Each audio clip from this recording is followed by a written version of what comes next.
Justice Yahya Afridi 26 तारीख को chief justice of Pakistan के ओहदे का हल्फ उठा लेंगे। एक इंटरेस्टिंग बैकग्राउंड ये है कि जस्टिस याहिया अफरीदी, जस्टिस मंसूर अली शाह और जस्टिस अतर मिन्नल्ला तीनों जज बनने से पहले एक ही चैम्बर के अंदर तीनों जजेस जो थे, याहिया अफरीदी, जस्टिस मंसूर अली शाह और जस्टिस अतर मिन्नल्ला तीनों जज बनने से पहले एक ही चैम्बर के अंदर तीनों जजेस जो थे अफरीदी, शाह, मिन्नल्ला उस चैम्बर के अंदर काम भी करते रहे।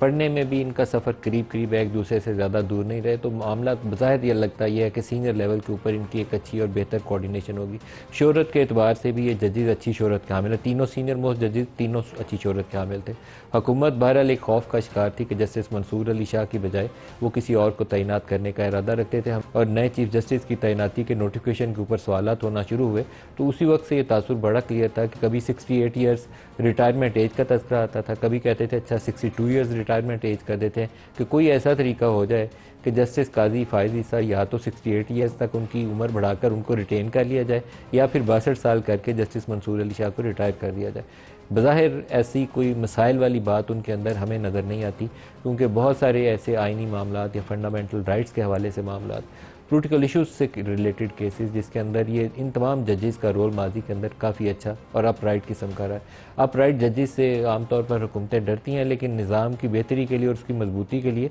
तगड़ा और मजबूत जज आमतौर पर बेहतर होता है। इसकी एक मिसाल ये है कि जस्टिस बाबर सत्तार को जब इस्लामाबाद हाई कोर्ट में लगाया जा रहा था तो पाकिस्तान तहरीक इंसाफ वाले उनके मुखालिफ थे, लेकिन अब शायद वो जजेस में शामिल होंगे जिनसे उनको रिलीफ मिलता रहा होगा। कोई ह्यूमन राइट्स का इशू आएगा, किसी के अबडक्शन का या किसी के मिसिंग पर्सन होने का केस आएगा, तो जो जजेस वहाँ बोलते हुए नजर आएंगे उनमें से जस्टिस बाबर सत्तार भी होंगे। तो इन तगड़े जजों से कभी खौफ नहीं खाना चाहिए, बल्कि निज़ाम की बेहतरी, मजबूती और शफाफियत के ऊपर जोर देना चाहिए। आज जो प्रोग्राम में हमारे साथ शुरका हैं उनसे पूछेंगे कि हुकूमत के जो खौफ थे, क्या वो खौफ अब टल गए? जब अब आइनी बेंचेस बनने की बारी आएगी, सीनियर मोस्ट जजेस, जो दो सीनियर मोस्ट जजेस हैं उसमें मंसूर अली शाह और जस्टिस मुनीब शामिल है, तो वो आइनी बेंचेस में भी बैठे होंगे, तो क्या अब वो मसला इनको दरपेश तो नहीं होगा? क्या ये इनमें से बाज़ तरमीम चैलेंज होंगी अगर सुप्रीम कोर्ट के सामने आएंगी, तो क्या अदलिया की आज़ादी में मुदाखलत का मुतरदफ नहीं समझा जाएगा? आज एक ट्वीट मैंने अभी थोड़ी देर पहले देखी, UN ह्यूमन राइट्स, वहाँ से उनके एक साहब हैं, उन्होंने कहा कि पाकिस्तान ने ये जो तरमीम की हैं